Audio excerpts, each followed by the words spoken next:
You're not half the woman my mother is." The words from my daughter-in-law, Valerie, sliced through the air that evening as I served the dessert I'd made with so much love. A profound silence fell over the dining room. My heart pounded in my chest. Without thinking, I pushed my chair back and replied, "Then she can start paying your rent." My son, Robert, went completely pale. "Rent? What rent?" he yelled, his eyes wide. At that moment, I knew my life was about to change forever, and this revelation was just the beginning of a story no one saw coming. My name is Shirley. I'm 70 years old, and on that night, I discovered that a mother's unconditional love could become her greatest weakness. For 6 months, I had been secretly paying the $800 monthly rent for the apartment where Robert and Valerie lived. I believed it was my duty to help my son through his financial struggles. I never imagined that while I was sacrificing my life savings, they saw me as a burden, as someone inferior they could humiliate without consequence. It had all started 6 months earlier when Robert came to my house, tears in his eyes, explaining that he had lost his job and they couldn't afford their rent. "Mom, it'll only be for a few months until I find something," he'd said, with that broken voice that always disarmed me. Like any mother who loves her child, I didn't hesitate for a second. I dipped into my savings, the money I'd saved penny by penny over the years working as a seamstress, and started paying their rent without Valerie's knowledge. "It's our secret, Mom," Robert had pleaded. "I don't want Valerie to feel bad about depending on you." How naive I was to believe he was protecting his wife's pride when he was actually protecting his own image as a provider. While I was counting every dollar to help them, they lived as if nothing had changed, going out to dinner, buying new clothes, and planning vacations I knew they couldn't afford. Dinner that night had been special. I'd spent all day cooking his favorite meal, chicken with mushroom sauce, rice with vegetables, and that vanilla pudding he'd loved since he was a little boy. The table was set perfectly with the crystal glasses I'd inherited from my mother, and the silver cutlery I only used on special occasions. Valerie arrived in an elegant red dress and shoes that probably cost more than my monthly grocery bill. From the moment they walked in, I noticed a different vibe. Valerie had that forced smile I knew so well, the one she used when she was about to do something unpleasant. Robert seemed nervous, avoiding my gaze and constantly fidgeting with his phone. During dinner, the conversation was tense. Valerie criticized everything: the food's temperature, my home's decor, even the air freshener scent in the living room. "Shirley, don't you think it's time you freshened this place up a bit?"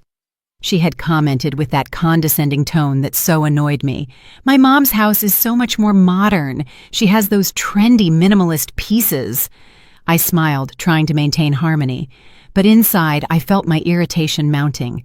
I'd lived in that house for 30 years. Every object held a memory. Every corner told a story. When it was time for dessert, I thought we could finally enjoy a pleasant moment. I'd made the pudding with such care, remembering how Robert used to devour it as a child, telling me I was the best cook in the world. But instead of gratitude, I received those words that pierced my soul like thorns. "You're not half the woman my mother is." The impact of those words was like a slap to the face. I froze with the pudding spoon suspended in midair, feeling a lump of emotion swell in my throat. Valerie looked at me with a cruel smile, as if she'd been waiting all night for the perfect moment to hurt me. Robert lowered his head, avoiding my eyes. In that instant, I knew he had been in on his wife's plan. "Excuse me?" I managed to choke out, my voice trembling, though I knew I'd heard her perfectly. Valerie leaned back in her chair with a false elegance, as if she were the owner of my house, and repeated the words with even greater cruelty. "You heard me, Shirley. My mother is a successful, independent woman who built her own empire. She's never needed anyone. She has her own company, her beach house in Florida, her trips to Europe. You? Well, you just know how to cook and sew." Each word hammered at my heart. I thought of all the years I'd worked from 5 in the morning until 11 at night, sewing dresses for sweet 16 parties, altering suits for grooms, embroidering tablecloths for other people's weddings, while I never had the chance to plan my own. I remembered the sleepless nights when Robert was small and had a fever, how I sold my few pieces of jewelry to pay for his college tuition, and how I worked double shifts so he could have everything he needed. "Valerie, please," Robert muttered weakly, without the strength to truly defend me. Those two words were worse than silence, because they confirmed that he agreed with his wife, that he had been part of this planned humiliation. My son, the same boy who once told me I was his hero, was now allowing me to be treated like a servant in my own home. "No, Robert, let me finish," Valerie continued in that high-pitched voice she used when she wanted to sound superior. "Your mother needs to hear the truth. My mother would never have allowed her son to live in this mediocrity." She made a dismissive gesture, pointing at my dining room, where so many beautiful memories were held. "She would have helped us get something better. She wouldn't have kept us in poverty with her false kindness." It was at that moment that something inside me snapped. It wasn't just the injustice of her words, but the absolute ingratitude of someone who had been living off my generosity without knowing it. For 6 months, I had been the one paying for the roof over their arrogant heads. I had deprived myself of medicine for my arthritis to ensure they had a comfortable place to live. I rose slowly from my chair, feeling an adrenaline rush I hadn't felt in years. "All right, Valerie," I said with a calm that surprised me. "If your mother is so superior, if she's such a better woman than me, then I think it's time for her to assume the responsibilities a successful woman should have." Robert looked at me, confused, but Valerie kept that smug smile on her face, as if she'd won a battle. "Exactly, Shirley. I'm glad you finally understand your place in this family." "Oh, I understand my place perfectly," I replied, my voice growing firmer with each word. "And my place no longer includes paying the $900 a month for your apartment at 420 Hamilton Street, Unit 3. The silence that followed was so deep, I could hear the kitchen clock ticking. Robert stood up so abruptly, he knocked over his water glass. "What rent?" he yelled, his eyes wide, looking at me as if I'd spoken a foreign language. "What are you talking about, Mom?" Valerie's arrogant smile had vanished completely. Now she looked at me with a mix of terror and confusion that gave me immense satisfaction. "The rent I've been religiously paying every month since February," I continued, savoring every second of their bewilderment. $900 that comes from my bank account on the 5th of every month, plus the $100 in additional fees the landlord charges for a direct deposit. $1,000 in total that I pay so you can live comfortably while you disrespect me." Robert collapsed into his chair as if his legs could no longer hold him. "But you told me you talked to the landlord, that he was giving you time to get the money," he stammered, his voice broken. Valerie looked at him with a fury I'd never seen before, as if he were to blame for ruining her moment of glory. "I lied," I admitted without a hint of remorse. "I lied because I thought I was helping my son. I thought it was temporary. I thought you would appreciate the sacrifice someday. But now I see that to you. I'm just a silly old woman who deserves to be humiliated." Valerie tried to regain her composure, but her voice had lost its arrogant confidence. "Shirley, I didn't know you. Robert never told me that you were paying," she began to stutter. But I interrupted her, raising my hand. "I'm not interested in your excuses, dear. If your mother is as wonderful as you say, I'm sure she'll be happy to take on this responsibility. After all, a woman so successful and independent wouldn't have any problem paying for her daughter and son-in-law's rent, would she?" The irony in my voice was so evident that even Robert flinched. The atmosphere in the dining room was so thick you could cut it with a knife. Valerie glanced back and forth between Robert and me, as if she were quickly calculating the implications of what she'd just discovered. Robert's hands were trembling, and he had started to sweat. "Mom, why didn't you tell me the truth?" he finally asked, his voice cracking. "Why did you make me believe you'd worked something out with the landlord?" Robert's question echoed in the dining room like a painful... "I lied because you're my son, Robert. Because when you came to my house crying, telling me you had lost everything and didn't even have money for food, I couldn't stand by and watch the boy I raised, the man I love more than my own life, suffer." Valerie remained silent, but I could see her mind racing to process the implications of my revelation. The pink color from her expensive makeup had drained from her cheeks, and she looked ashen. Robert ran his hands through his hair, a gesture he'd made since he was a child when he was nervous or scared. "I lied," I continued, my voice growing firmer, "because I thought it was temporary, because I believed that when you recovered financially and found a stable job, you would thank me.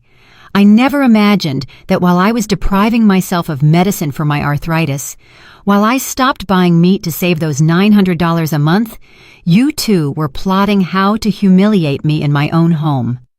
Robert tried to interrupt me, but I raised my hand to silence him. "No, now you're going to listen to me, Robert. For 6 months, I've been eating rice and eggs for dinner. I've been wearing the same pair of broken shoes because I didn't have money for new ones. You know what I did last week? I sold your father's wedding ring, that ring I'd kept as my most prized treasure, just to pay your rent and have some food in my fridge." Tears welled up in my eyes, but they were tears of rage, not sadness. I sold the only physical memory I had of my husband, of the man who had loved me for 30 years, to support a couple who considered me inferior, mediocre, and unworthy of respect. Valerie finally found her voice, though it was small and shaky now. "Surely I didn't know. Robert never told me that you were paying—" But I cut her off with a look that could have melted steel. "Of course you didn't know, dear, because your husband chose to lie to you too. He preferred for you to believe that he had earned the money on his own rather than admit he was depending on his mother. Mediocre." I spat out the word mediocre with such venom that Valerie visibly recoiled. Robert finally exploded. "Mom, I never wanted it to be this way. You insisted. I didn't ask you to sacrifice so much." His voice sounded desperate, like a child caught in a lie, but his words only fueled my fury. "I insisted," I yelled, finally losing my composure. "You came to my house sobbing like a 5-year-old. You told me you couldn't even afford bread, that Valerie was crying every night from the shame of not being able to pay the bills. What kind of mother would I have been if I had closed my door on you?" The silence that followed was devastating. Robert looked at Valerie with a look of reproach that she returned with equal intensity. It was clear that there were secrets and lies on both sides, and that neither of them had been completely honest with the other. "You know what hurts the most, Robert?" I continued, feeling the tears streaming down my wrinkled cheeks.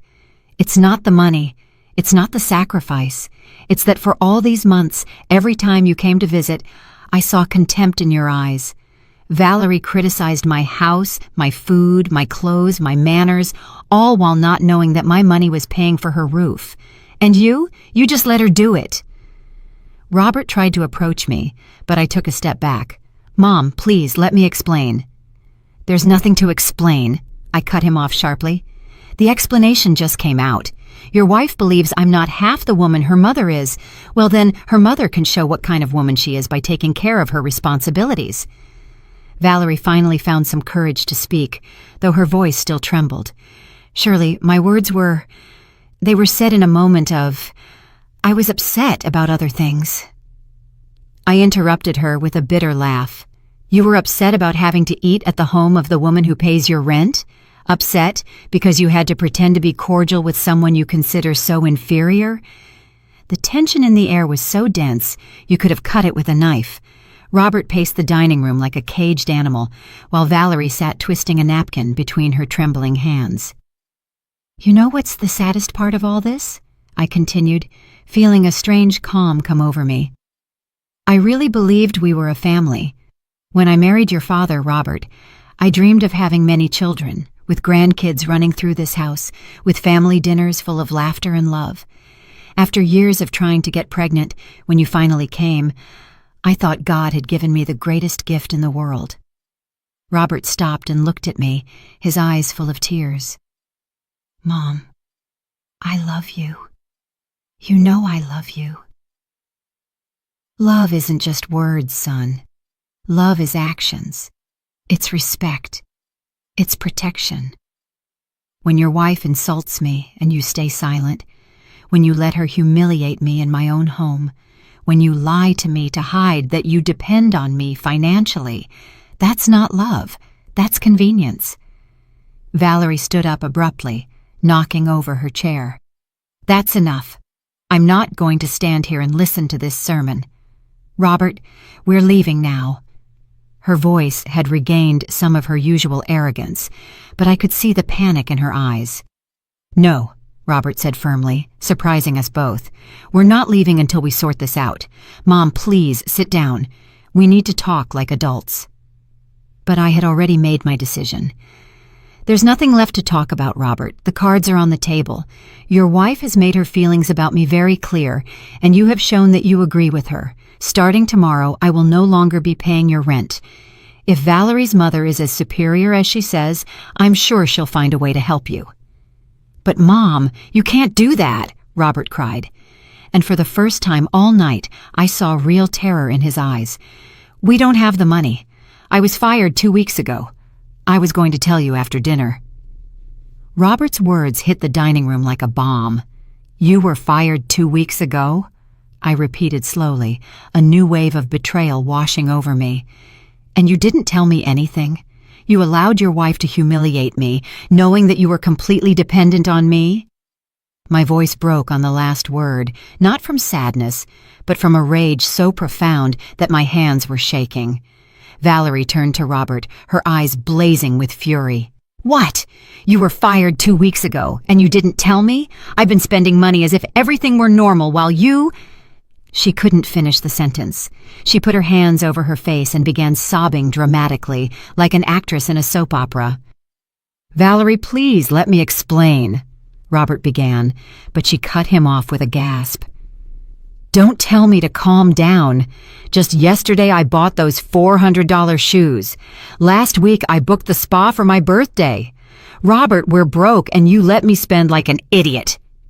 Her tears had completely ruined her makeup, and now she looked exactly like what she was, a desperate and terrified woman.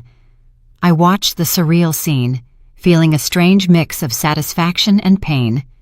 For months I had carried the weight of supporting this couple, and now they were finally facing the reality of their situation. Robert looked defeated, his shoulders slumped, and his face in his hands. "You know what's the most pathetic part of all this, Robert?" I said with a calm that surprised me. "Even now, after discovering that you've been lying to me and humiliating me, my first instinct is to ask if you need help. That's what a mother does, son. That's what unconditional love does." Robert looked up at me, and for a moment, I saw the little boy who used to run to me when he had nightmares.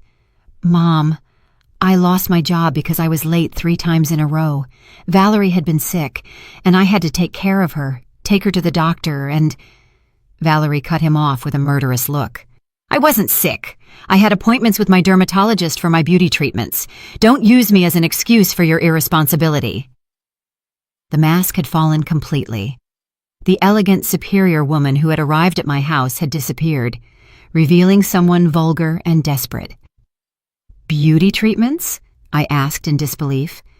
"Are you telling me my son lost his job because he had to take you to beauty treatments while I sold my jewelry to pay for your roof?" A laugh so bitter it scared me, escaped my throat. Robert approached me, his hands outstretched in a pleading gesture. "Mom, please. I know I made mistakes. I know I failed you, but you can't abandon us now. We have nowhere to go. Valerie's parents are in Europe and—" Valerie interrupted him again. "My parents aren't in Europe. They're in town. You told me to tell you we were fine so they wouldn't worry." One lie after another was being peeled back like the layers of a rotten onion, and "How many jobs have you lost, Robert?" I asked in a voice so low I could barely hear it. "How many times have you lied to me?" The silence that followed was deafening. Robert couldn't look me in the eyes, and Valerie had started to sob again, but this time it was more genuine, as if she had finally understood the magnitude of their situation. "3 jobs in the last 2 years, Robert finally admitted, his voice broken. "I always found excuses. I always told you it was temporary, that companies were downsizing." He paused and looked at me with those eyes that were once my whole world. "Mom, I have a problem. I think I have a real problem." For the first time all night, I felt something akin to compassion. My son wasn't just a liar. He was someone who needed professional help. But compassion didn't erase the betrayal.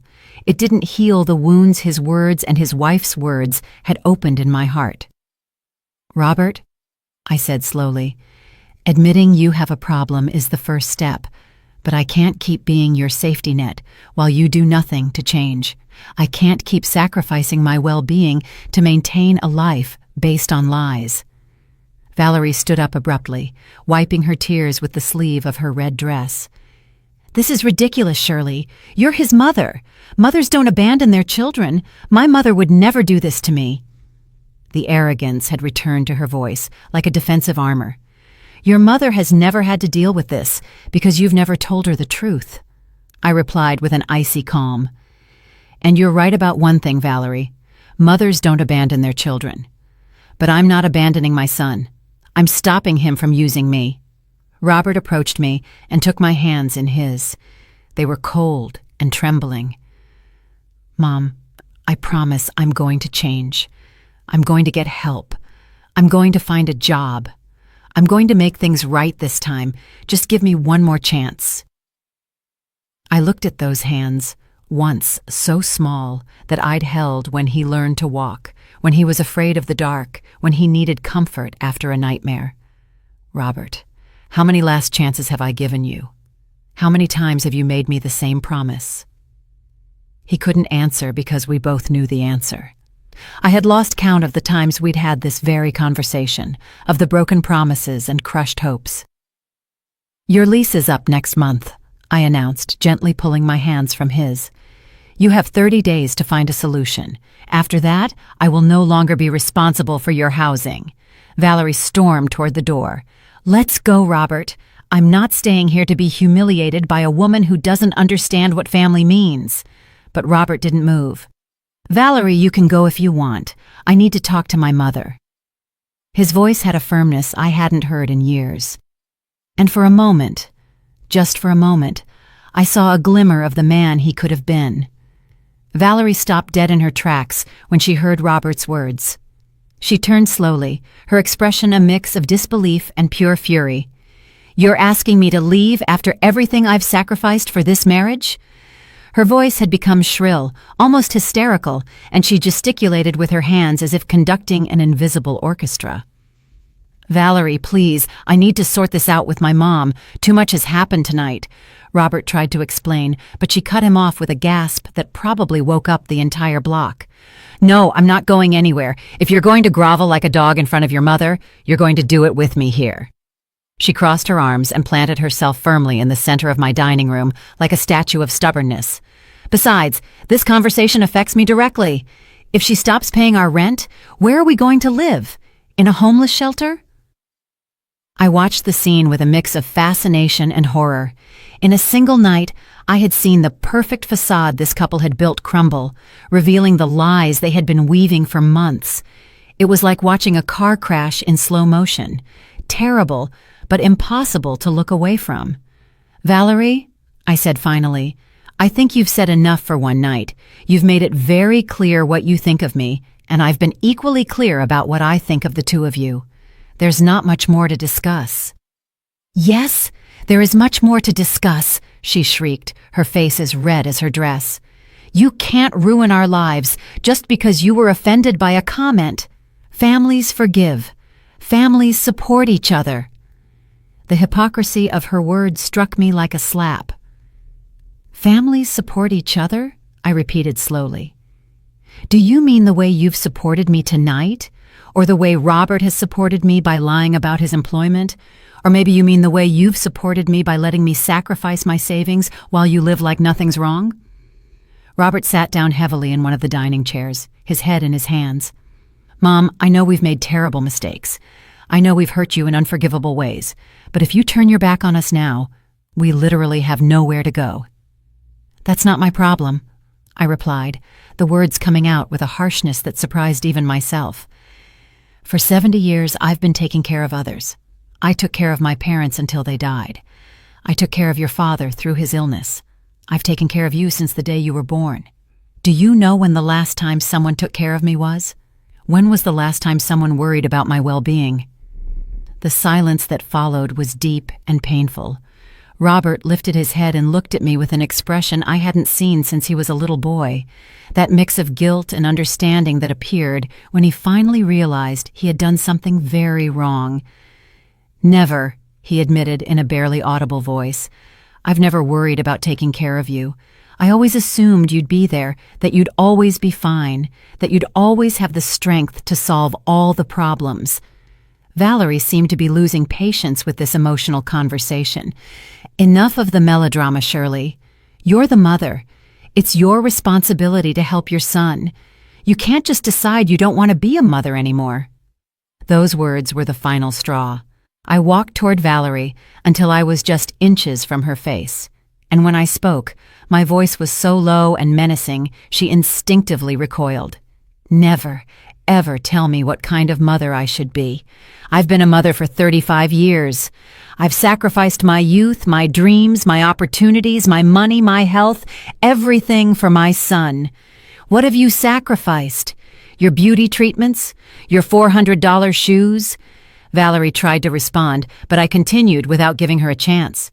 Being a mother doesn't mean being a permanent ATM. Being a mother doesn't mean accepting humiliation and disrespect. Being a mother means teaching your children to be responsible, independent, respectful people, and in that, I have clearly failed. Robert stood up abruptly, knocking over his chair. "Don't say that. You've been a wonderful mother. I'm the one who failed. I'm the one who messed up." "Yes, Robert, you failed. But I also failed by letting it go this far, by letting you turn into a man who lies to his wife, who lies to his mother, who allows the woman who raised him to be humiliated."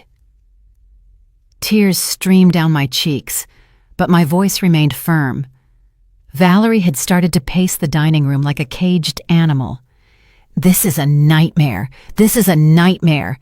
In-laws are supposed to help their daughters-in-law. We're supposed to be a family." "Family?" I interrupted her with a bitter laugh. "When have you ever treated me like family, Valerie?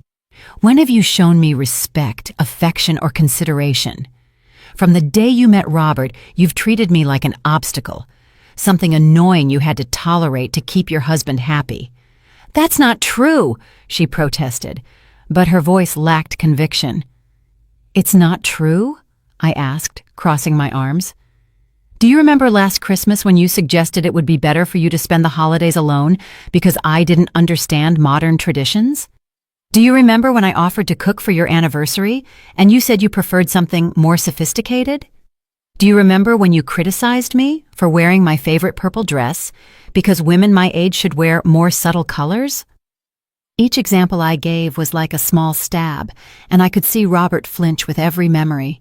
He had been there for all those occasions, he had heard every hurtful comment, and he had never said a word in my defense.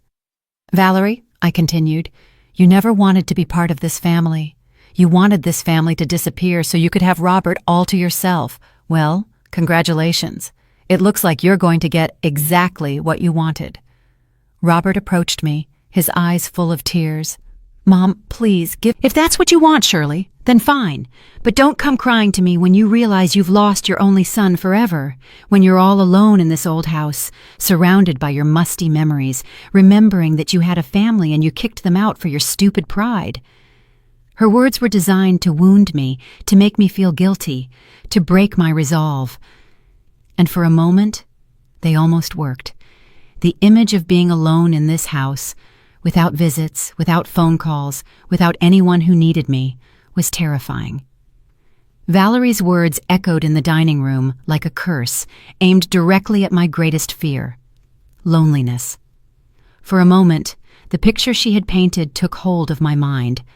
I saw myself in this empty house, without the laughter of grandchildren who never came, without Sunday phone calls, without anyone to remember my birthday. The silence between us was sticky, and I could feel Robert watching me, waiting for my resolve to break. But then something extraordinary happened. Instead of feeling panic or despair, I felt a deep and liberating calm. "You know what, Valerie?" I said slowly, savoring each word. "I'd rather be alone and at peace than accompanied and humiliated. I prefer my musty memories of a happy marriage and years of honest work to living a life of new memories built on lies and disrespect." Valerie blinked a few times, as if she hadn't expected that response. Robert's mouth fell open. He was slowly processing that his last emotional blackmail card had failed completely. "Besides," I continued, feeling a new energy coursing through me, "I'm not going to be as alone as you think. Just yesterday, I got a call that changed everything, but you two were so busy plotting how to humiliate me tonight that I didn't get to tell you. Michael Jenkins called." The name landed in the dining room like a nuclear bomb. Robert froze, and for the first time all night, Valerie was completely speechless. Michael had been my boyfriend in college, the man I had planned to marry before I met Robert's father. He was an ambitious, intelligent man who had decided to move to America to seek better opportunities when I chose to stay behind and start a family. "Michael Jenkins?" Robert murmured, his voice trembling. "The Michael from the photos? Your college boyfriend?" I nodded slowly, enjoying the expression of utter shock on their faces. "The one and only. Turns out, after 40 years of building an engineering company in Seattle, after raising 3 successful kids and losing his wife 2 years ago, he decided to look up his old friends. He found me on social media, and we've been talking on the phone for the past 2 weeks." Valerie finally found her voice, though it sounded strangled. "What do you mean you've been talking?" Her face had turned a sickly greenish color that didn't suit her at all. "I mean exactly that. We've been talking every day, reminiscing about old times, catching up on our lives, our fulfilled and unfulfilled dreams, and last night he made me an offer that took my breath away." Robert approached me with hesitant steps. "What kind of offer, Mom?" I smiled for the first time all night, a genuine smile that came from the depths of my heart. "He invited me to spend a month at his home in Seattle. He says he wants to show me Washington State, introduce me to his kids, and that he's always wondered what would have happened if—" I left the sentence hanging, enjoying the absolute silence that had taken over the dining room.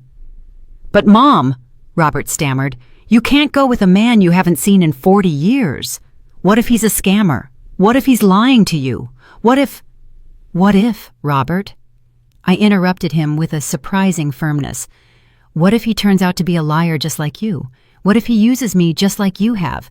At least with Michael, I'll be on an adventure, seeing new places, and being valued for who I am, not for what I can give financially." Valerie had collapsed into a chair, her face in her hands. "This can't be happening. This is a nightmare. You can't be serious about leaving with a stranger." "Michael isn't a stranger to me. He knows my dreams, my fears, my hopes, because we shared them when we were young. He knows I always wanted to travel, that I always wanted to see the Pacific Ocean, that I always dreamed of writing a book about my experiences as a seamstress. Do you know what the first thing he said to me was, when he called? He said, 'Shirley, I hope you've chased all your dreams because you deserve an extraordinary life.'" Tears began to stream down my cheeks, but they were tears of joy, not sadness. "When was the last time you two asked me about my dreams? When was the last time you cared if I was happy, if I had plans, if there was anything I wanted to do with my life?" Robert tried to approach me, but I raised my hand to stop him. "Michael sent me photos of his house, of his garden full of orange and yellow flowers, of the ocean view from his deck. He told me about his trips to Europe, about the books he's read, about the dinners he cooks for his friends every Friday. And you know what else he told me?" Valerie lifted her head to look at me, her eyes red and full of resentment. "What did he tell you?" "He told me that a woman my age and with my experience is a treasure. He said I have stories to tell, wisdom to share, and love to give. He told me that any man would be lucky to have my company, my conversation, my affection." My voice broke slightly as I remembered those words that had healed wounds I didn't even know I had. After I hung up that call, I sat in my kitchen and cried for an hour. But I didn't cry from sadness. I cried from relief. I cried because someone had finally reminded me that I am more than a mother, more than a provider, more than a free maid. I am a woman with my own value. Robert had gone ashen. "Mom, please don't make any hasty decisions because of what happened tonight. Michael might just be saying what you want to hear. Scammers are very clever." "Stop it!" I yelled with a force that surprised even me. "Stop trying to control my life. Stop telling me what I can or can't do. For 35 years I've lived for you. I've made every decision thinking about your well-being, your future, your happiness. For the first time in decades, I'm going to make a decision thinking about myself." The silence that followed was deafening. Robert had collapsed into a chair, his head in his hands, sobbing like a small child. Valerie looked at me with a mix of hatred and terror, as if she had seen a ghost. "You know what else Michael told me?" I continued, feeling my confidence grow with every word. "He said he'd kept a photo of me from when we were 20, the one where I'm wearing the white dress with red flowers that I made myself. He told me that all these years, especially after his wife died, he would look at that photo and wonder if I had been happy, if I had managed to fulfill my dreams." Robert looked up, his eyes swollen from crying. "And what did you tell him?" I told him the truth. I told him that I'd had moments of happiness, especially when you were little, when your father was alive, when I thought I was building something beautiful called a family. But I also told him that I had sacrificed so much of myself in the process that I no longer remembered who Shirley was before she was Robert's mother or Charles's widow. Valerie stood up abruptly, as if she had been stung by a wasp. "This is ridiculous! You can't go with that man! What are people going to say? A woman your age chasing romantic adventures like a teenager?" I looked her directly in the eyes and smiled with a serenity I hadn't felt in years. "Valerie, my dear, after tonight, what people think is the last thing I care about. After all, if my own family considers me inferior and mediocre, what does the opinion of strangers matter?" Robert finally found the strength to speak. "Mom, if you really want to meet Michael, if you really want to travel, we could support you. Just don't do it out of spite. Don't ruin your life just to punish us." "Ruin my life?" I repeated in disbelief. "Robert, don't you understand? This isn't a decision made out of spite. This is a decision for survival. For the first time in decades, someone is offering me a chance to be happy, to be valued, to be loved for who I am, not for what I can give." I walked to the dining room window and looked outside, at the street where I had lived for so many years, where I had raised my son, where I had buried so many dreams. Tomorrow, I'm going to call Michael and accept his invitation. I'm going to buy a plane ticket, pack a suitcase with my best dresses, and find out if it's still possible to be happy at 70. The weeks that followed that dinner were the strangest of my life. Robert tried to call me every day for the first week, leaving desperate messages on my answer. I told him about my years of sewing, about the wedding dresses I had created, about the stories each client had shared with me. It was strange and wonderful to feel interesting again, to feel that someone valued my experiences and memories. "Shirley," he said to me during one of our late-night calls, "I've been thinking about you for 40 years. When I married my wife, when my kids were born, when I built my company, there was always a part of me that wondered what would have happened if I had been brave enough to ask you to come to America with me." His words filled me with a warmth I hadn't felt in decades. "Michael, I thought about you many times too, especially when things were tough, when your father was sick, when Robert started having problems. I wondered what my life would have been like if I had gotten on that plane with you." "Well," he replied with that deep laugh I remembered perfectly, "it's never too late to find out, is it?" The plane ticket lay on my nightstand, real and tangible, like a promise of freedom. Departure, March 15th. Destination, Seattle, Washington. Michael had insisted on paying for the ticket, but I had refused his offer. "This is my decision, my adventure," I had told him. "I want to pay for it with my own money."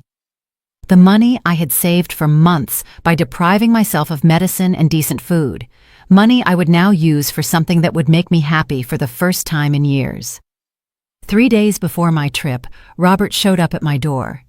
He looked terrible, gaunt, with deep circles under his eyes, his clothes wrinkled as if he had slept in them.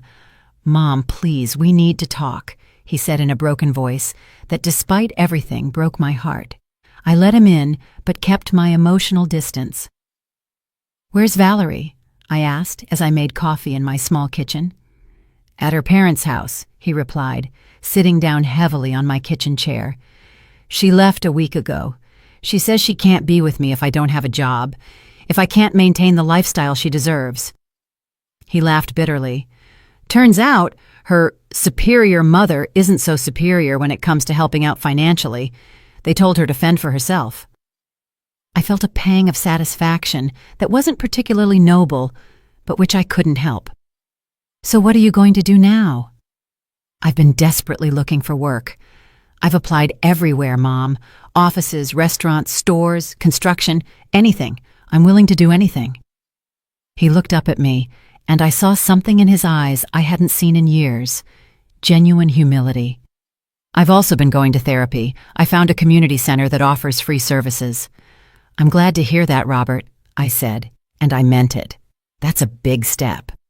The therapist helped me understand a lot of things about myself that I didn't want to see.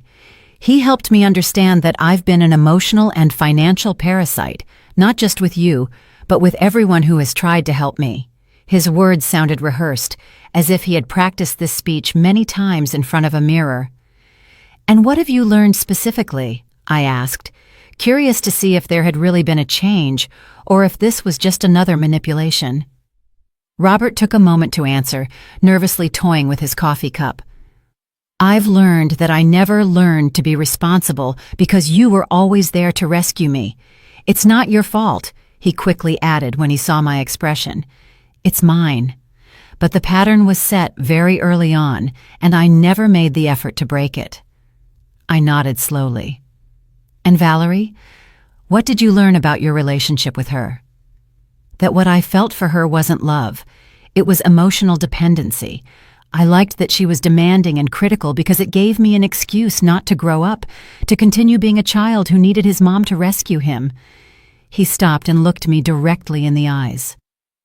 "Mom, I know I don't deserve your forgiveness. I know I've destroyed our relationship, but I need you to know that for the first time in my adult life, I'm seeing things clearly."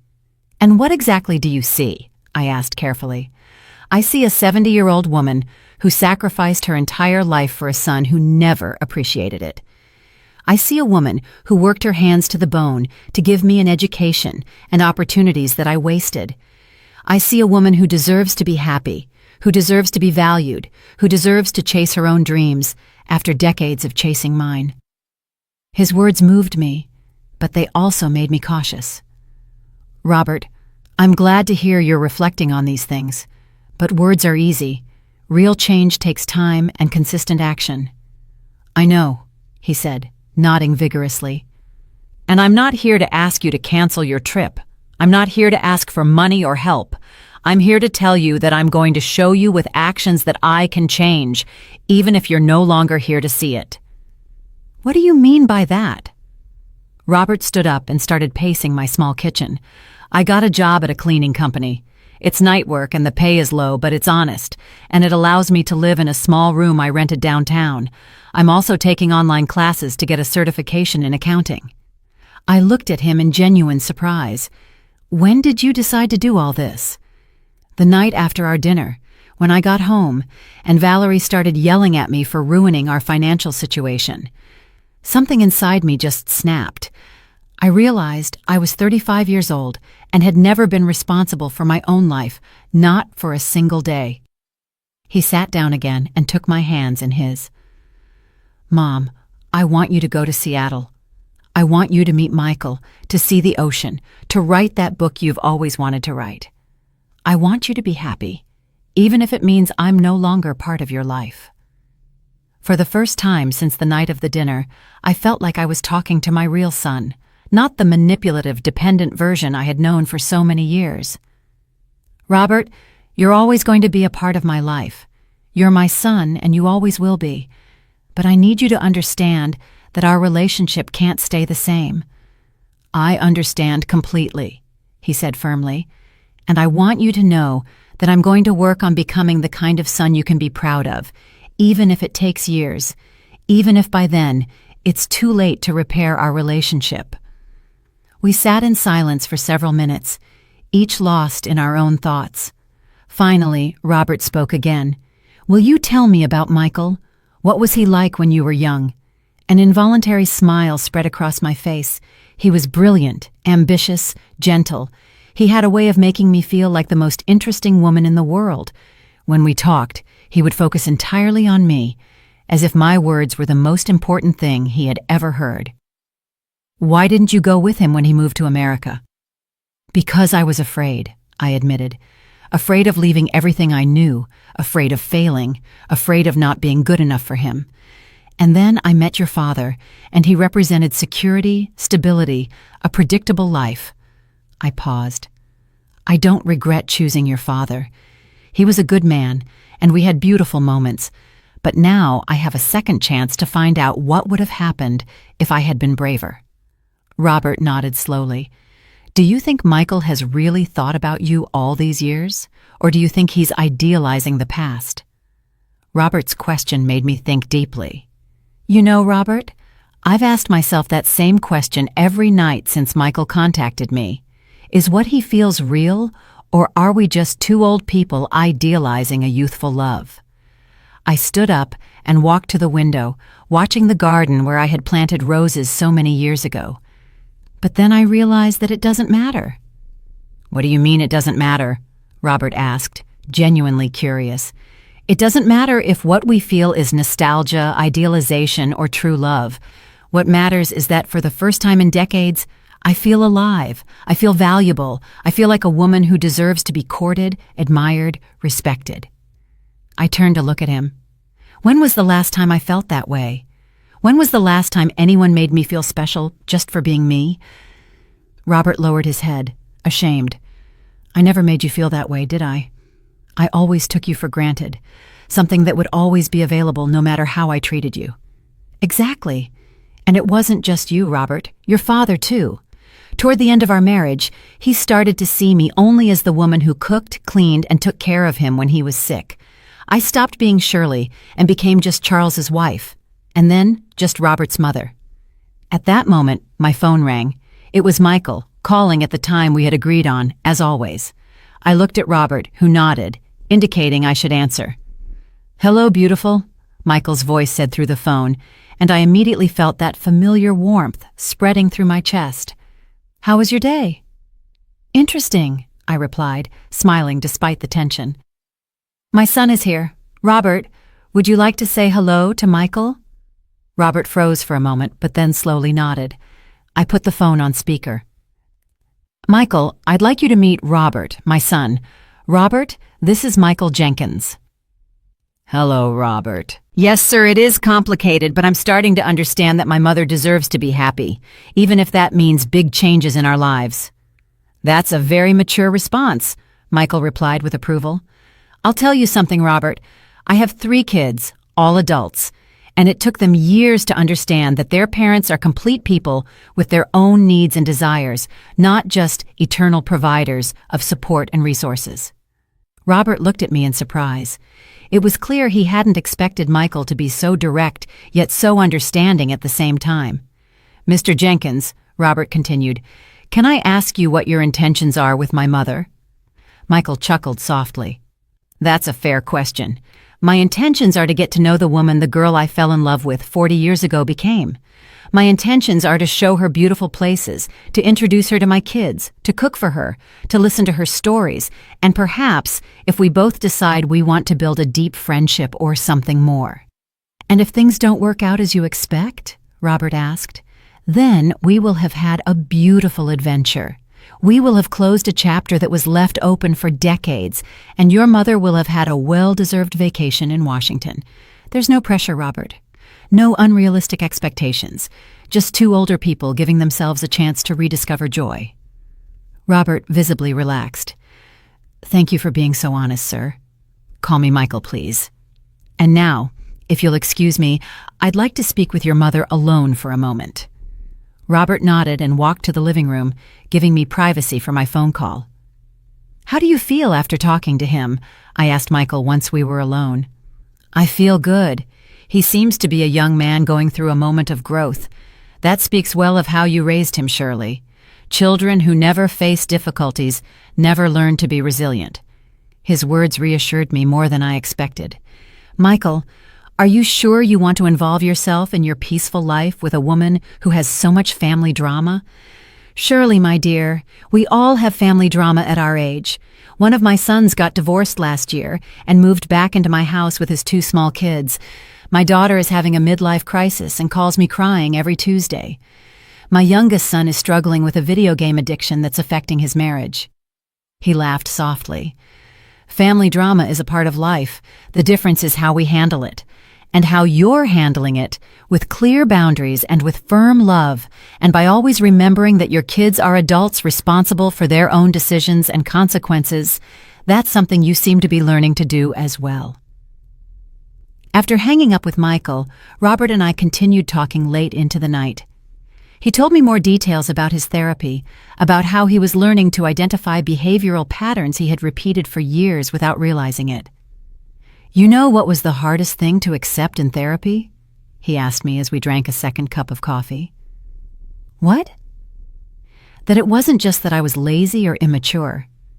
It was that I had developed an emotional addiction to being rescued. Every time someone solved a problem for me, every time I was given money or pulled out of a tight spot, I felt a kind of euphoric relief. It was like a drug." His words hit me hard. "And how are you supposed to break that addiction?" "By facing the consequences of my actions without seeking rescue. When I lost my last job, my first instinct was to come running to you with a sad story. But this time, instead, I slept in my car for 3 days until I got the cleaning job." "You slept in your car?" I asked with automatic maternal concern. "Yes, and it was one of the most important experiences of my life. For the first time, I truly understood what it means to not have a safety net, what it means for my actions to have real consequences." He looked me directly in the eyes. "Mom, during those 3 nights, I thought a lot about you. I thought about all the times you had to choose between your needs and mine, and you always chose mine. That's what mothers do, Robert." "No, Mom. That's what mothers who haven't learned to set healthy boundaries do, and that's what children who have never learned to be responsible adults do." He leaned forward. "The therapist helped me understand that by constantly rescuing me, you were unintentionally depriving me of the opportunity to grow." His words hurt me, but they also freed me. For years, I had felt guilty every time I considered saying no to Robert, every time I thought about putting my needs first. Now I understood that my generosity had actually been a way of controlling him, of keeping him dependent on me. "So what happens now?" I asked softly. "Now I'm going to prove, first to myself and then to you, that I can be a responsible adult. I'm going to pay my own bills. I'm going to make my own decisions. I'm going to face my own problems. And when you come back from Seattle, if you decide to come back, I'm going to be a son you can be proud of. And if I decide to stay in Seattle?" Robert smiled, and for the first time in years, I saw genuine joy in his smile instead of manipulation. "Then I'll be happy for you. I'll visit you when I can. I'll call you every week. And I'll live my own life, knowing that my mother is finally living hers." The day of my departure dawned with a clear sky and a gentle breeze that seemed to whisper promises of adventures to come. Robert arrived early to take me to the airport, and for the first time in years, there was no tension between us. He had brought flowers, a small bouquet of white daisies that I knew were my favorite, and a sealed letter. "Don't open it until you're on the plane," he said with a shy smile.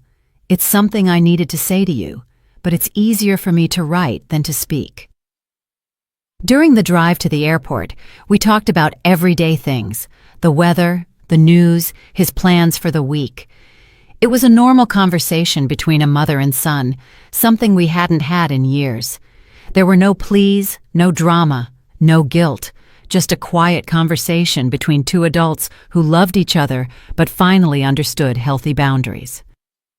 "Mom," he said when we arrived at the airport, "I want you to know that no matter what happens in Seattle, this has already been worth it." "What do you mean?" "Seeing you like this, excited, nervous, happy, I haven't seen you shine this way in years." He helped me take my suitcase out of the car, a suitcase I had carefully packed with my best dresses, including a new coral pink one I had bought especially for this trip. At the airport, Robert walked me to the security gate. When it was time to say goodbye, we hugged with an intensity we hadn't shared since he was a little boy. "I love you, Mom," he whispered in my ear. "Have fun. Fall in love. Be happy. You deserve it more than anyone in the world." "I love you too, son, and I'm proud of the man you're becoming." Once on the plane, I opened Robert's letter with trembling hands. His handwriting, which had always been messy, looked more mature, more careful.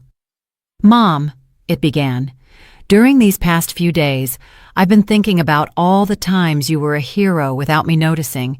When you worked double shifts to pay for my school books, when you sold your new sewing machine to buy me a bicycle, when you pretended not to be hungry so I could eat more, when you stayed up all night taking care of me when I was sick, all those moments of silent love that I took for granted.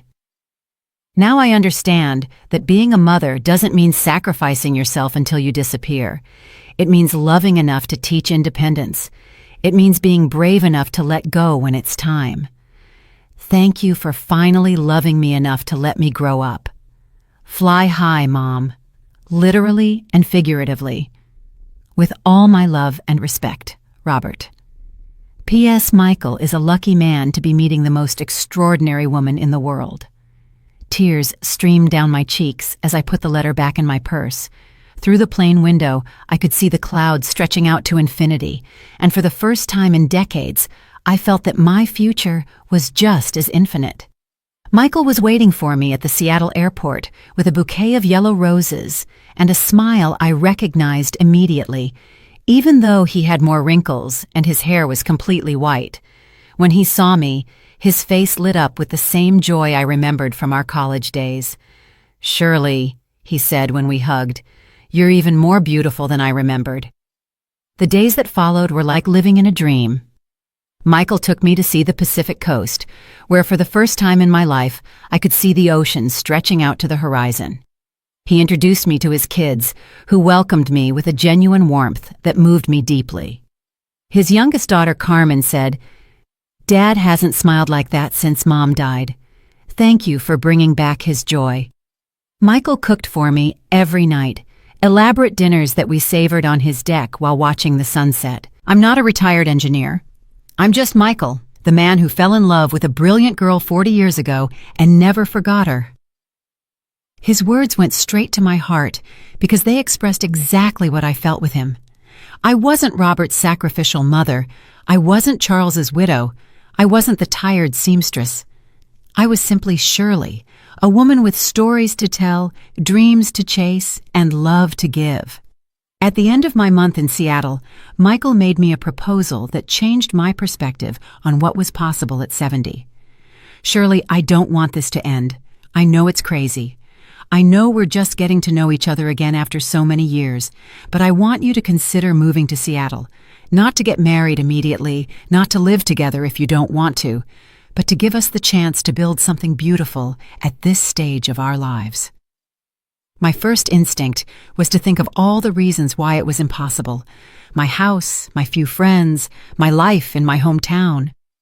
But then I thought of Robert, of his letter, of his words about flying high.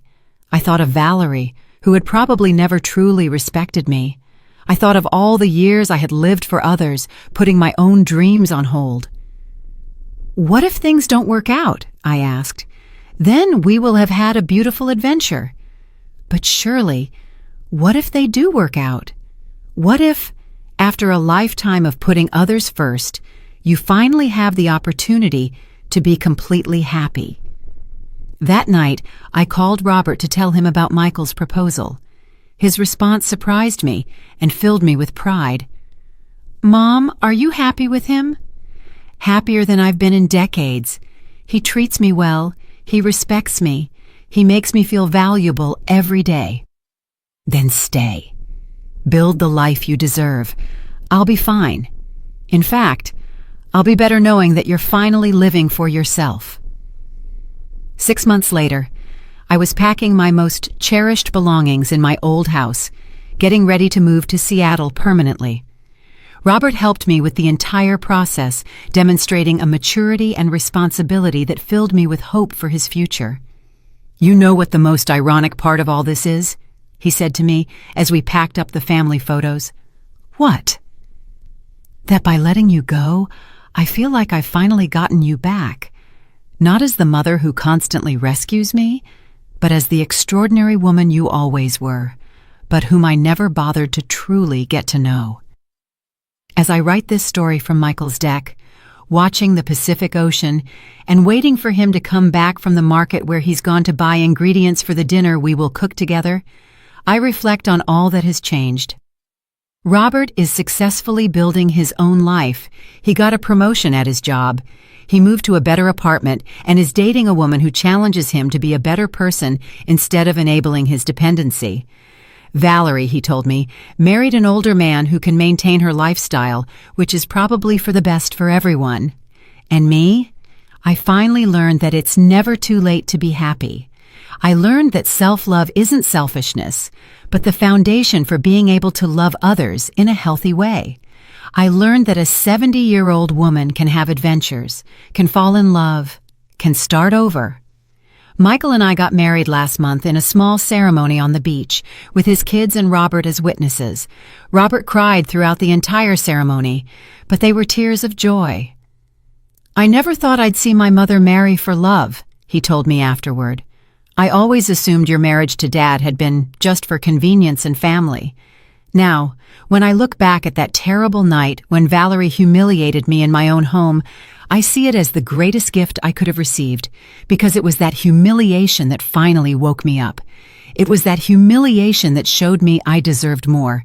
It was that humiliation that gave me the courage to chase the happiness I thought I had lost forever. And you?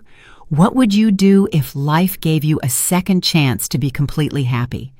Would you have the courage to take it, no matter what others think?